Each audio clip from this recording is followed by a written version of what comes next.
गली गली माँ तोर चर्चा होथे, तोर हसीले सवेरा होथे।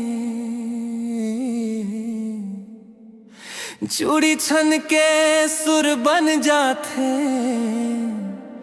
मोर सपना मरो जाथे। धीरे धीरे मन फिसलत जाथे, तोर नाम ले दिल धड़कत जाथे।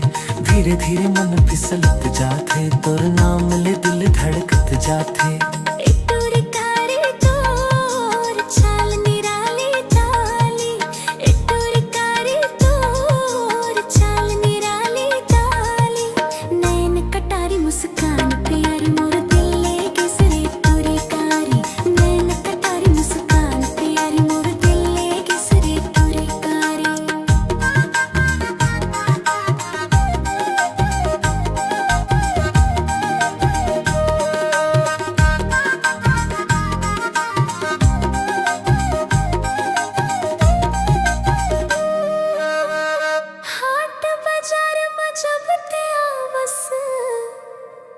सब नजर बस तोरो पर जावस,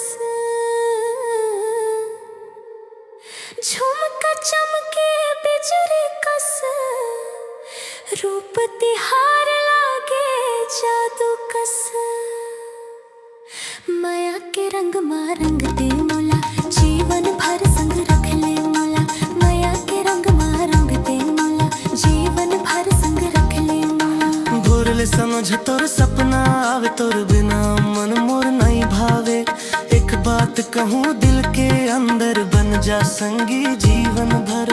हाथ पकड़ के संग चले हन, माया के दुनिया संग रचे हन।